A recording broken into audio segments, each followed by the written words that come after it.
Good afternoon.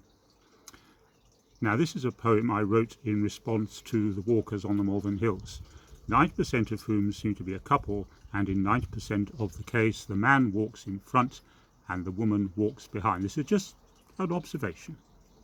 So, I would like to introduce you to Mr. and Mrs. Hill Walker. Now, after 6 months of careful planning, logistics and mental preparation, Mr. and Mrs. Hill Walker arrive at Great Malvern Station to tackle the hills.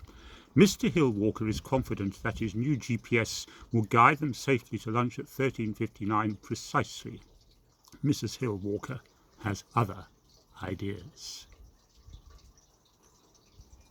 24 satellites spinning through the night, linking back to my Facebook site, to my Twitter account for my exact location, off to the beacon to the railway station, and my heart rate monitors beeping away, and it all beams up to a fine array of 24 satellites dancing to the band. When the air ambulance needs to land, there's no need to spell out an SOS with sticks or stones or my wife's best dress, but right on the head of a pin they'll stand with a dash and a roar. And it's all in the hands of 24 satellites spinning up there, and I'm down here without a care while my quadruple bypass pumps all day, and my GPS beeping all the way, and data humming in unbroken stream to 24 satellites, a technical dream, taking my worry, easing my care. Thank you, NASA, for putting them there.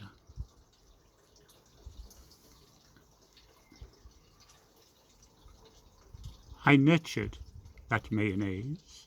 He's been in the sun for a month, and I swear it has started to move when I use it to slather his lunch. And the spam had tinges of green, and I think it glowed in the dark, but I cut it small, with peppers and all. When he stuffs it down, may he choke. The jam is an evil concoction of hallucinogenic stuff, with some hooded monk and a trace of skunk. Should just confuse him enough. 24 satellites, and that's a fact. Closely observing a double act. We got 2 coats, we got 2 hats, we got 4 sticks, and we got 2 packs. I've got the maps and the GPS, and my wife's got the lunch and the picnic chairs and a parasol for instant shade with a blanket each. And although she made an awful fuss about breaking her back, she seems to cope, but I can't look back. Like Eurydice, she'll be there, but I stride on and must take care to follow the arrow as it burns its way across that digital display via 24 satellites spinning away. Just look at that self-important back, shoulders hunched, intent on the track. I know the way, it's in my head. But he won't ask me. Instead, he's getting his kick from cyberspace. But surely he knows that the quarry's edge is coming up at a frightful pace. I'm longing to shout, but he wouldn't slow up. He'd only shout, keep up, keep up. Our altitude's good, our direction's fine. On average speed is 3.9, and at this rate we'll get there nicely for lunch at 13:59 precisely.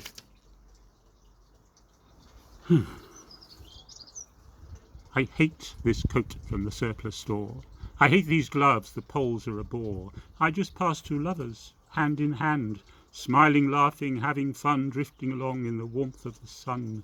T-shirts and shorts with the wind in their hair, and I'm sweltering hot in all this gear. The weather can change quite sharply, I've heard. Always better to be prepared. But he always buys one to get one free, one for him and one for me. And I just want to throw them down the hill and take off my shoes and run on the grass like Kate Bush or the girl in the advert from Lenore. I hope his lunch is fermenting well. It should kick in and give him hell. I'll teach him to make me suffer this track as he pumps his trekking poles clickety-clack, and always the endless beeps and clicks that come from his effing box of tricks. I thought I just heard a skylark sing, but I know he never hears a thing.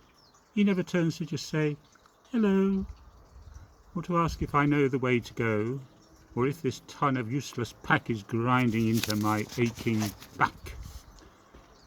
24 satellites crowding above, watch with care and paternal love. I feel I can fly like a holy saint. I don't need to look, the arrow of fate guides my steps at a heavenly rate. My body's on fire, I'm walking on air.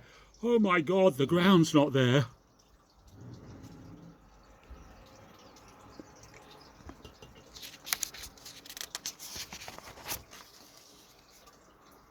Dear oh dear, well goodness me, there's a sudden hole where he used to be.